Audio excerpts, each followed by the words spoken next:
আসসালামু আলাইকুম। কেমন আছেন সবাই? আলহামদুলিল্লাহ আমরা ভালো আছি। যে যেখান থেকে আমার ভিডিওটি দেখছেন আশা করি সবাই সুস্থ আছেন। তো সকালবেলা ঘুম থেকে উঠে চলে আসলাম রান্না করার জন্য। তো যেহেতু দেখলাম যে ভাত অল্প পরিমাণ ছিল, তো ভাবলাম যে সকালবেলা একটু রুটি করি আর ডাল ভুনা করি। তো যেই কথা সেই কাজ। তো এখানে এখন আমি রান্না করতে চলে আসলাম। ডাল বের করে নিছি আর এটাকে এখন বাটিতেও ঢেলে নিছি। আর ওইদিকে পেঁয়াজ, টমেটো, কাঁচামরিচ এগুলো কেটে নিছি। তো আগে সব কিছু কেটে আমার রান্না করতে বেশি ভালো লাগে। তো যার কারণে আগে সব কেটে মুছে একদম ধুয়ে তারপরে রান্না করি। তো এদিকে এখন ডালটাকে ভালো করে ধুয়ে নেব। তো ডাল আজকে শুধু ভুনা করব। আর আমার বর ভুনা ডাল বেশি একটা পছন্দ করে না, আমারও বেশি একটা পছন্দ না, মানে মোটামুটি পছন্দ। কারণ রুটি দিয়ে ভুনা ডাল খেতে ভালো লাগে আর ভাত দিয়ে পাতলা ডাল খেতে ভালো লাগে। তো এক একভাবে খেতে এক এক রকম মজা হয়। আর এখন আমি এখানে তেল দিয়ে দিছি কড়াইয়ে। আর এখন জিরা ফোড়ন দিয়ে দিলাম। তো দিয়ে তারপরে কাঁচা মরিচ দেব না, শুধু রসুন আর পেঁয়াজ দিয়ে ভালো করে ভেজে নেব। তো এটা আমি একদম আগে বাগার দিয়ে তারপরে রান্না করি। তো এক একজনে এক একভাবে রান্না করে। আর এদিকে হলুদ গুঁড়া দিয়ে দেব, ধনিয়া গুঁড়া। আর ডালে আমি শুকনো মরিচ গুঁড়া খাই না, তো শুকনো মরিচ দিলে কেমন জানি লাগে ডালে। তো লবণ দিয়ে দিলাম। আর এদিকে ভালো করে একটু ভেজে নেব, একদম একটু পোড়া পোড়া করে নেব। তাহলে একদম খাওয়ার সময় মনে হবে কি যে বাগার দেওয়া ডাল খাচ্ছি এরকম মনে হবে। আর এদিকে একটু আদা রসুন বাটা আর জিরা বাটাও দিয়ে দিব। আর ডালের মধ্যে আদা রসুন জিরা বাটা আমার দিতেই হবে, কারণ আদা রসুন বাটা দিলে ডালটা অনেক বেশি মজা লাগে। তো এদিকে ভাজা হয়ে গেছে, এখন ডালটা দিয়ে ভালো করে মিশিয়ে নেব। কারণ একটু ভেজে তারপরে পানি দেবো। আর টমেটো দিয়ে দিছি সাথে। আর এখন পানি দিয়ে ডালটা রান্না করে নেব।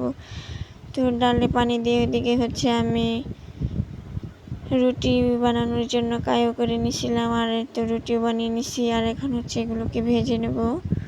তো আমি রুটি বেশি ভালো করে বানাতে পারি না, তো যেরকম পারি সেরকমই। আপাতত নিজের কাজটা তো নিজে করা হলো, তাই না?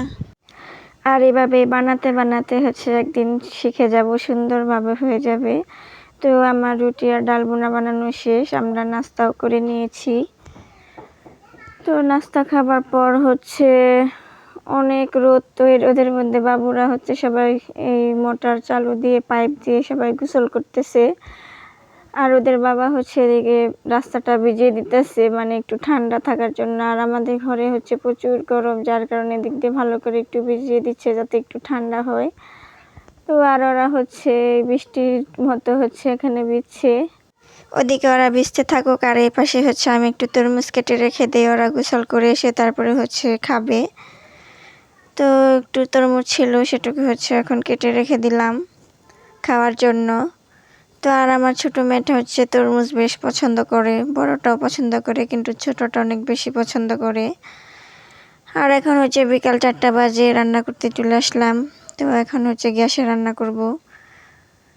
আর আজকে তরকারি ছিল না, শুধু ঢেঁড়স ছিল, আলু ছিল না, কিছুই না। তো ভাবলাম যে শুধু ঢেঁড়স আছে, ঢেঁড়স দিয়ে তরকারি রান্না করে ফেলি। তো খালি মাছ আবার প্রতিদিন খাওয়া যায় না, মানে ভালো লাগে না। তো ভাবলাম একটু ঢেঁড়স দিয়ে রান্না করি। তো এখানে পেঁয়াজ কাঁচামরিচ দিয়ে দিলাম, অল্প একটু জিরাও দিয়ে দিলাম। তো দিয়ে একটু পানি দিয়ে ভেজে এখন মশলা দিয়ে নিছি। আর এখন মাছটা কষিয়ে রান্না করব, ভাজবো না। যেহেতু ফ্রেশ মাছ, তাই ভাবলাম যে না ভেজে রান্না করি। তো মাছটাকে ভালো করে কষিয়ে তারপরে নামিয়ে রাখবো। তো যারা হচ্ছে আমার চ্যানেলে নতুন তারা অবশ্যই আমার চ্যানেলটাকে সাবস্ক্রাইব করে আমার পাশে থাকবেন, আর যারা এখনও চ্যানেলটাকে সাবস্ক্রাইব করে আমার ভিডিও দেখা শুরু করেছেন তাদেরকে অসংখ্য অসংখ্য ধন্যবাদ। আর এখন মাছটা কষানো হয়ে গেছে, নামিয়ে এখন হচ্ছে ঢেঁড়সটাও দিয়ে দিলাম, দিয়ে হালকা একটু পানি দিয়ে তারপরে কষিয়ে নেব। কষানো হয়ে গেলে তারপরে হচ্ছে এখানে মাছ দিয়ে দেব। তো আজকে ভিডিওটা হচ্ছে এ পর্যন্তই।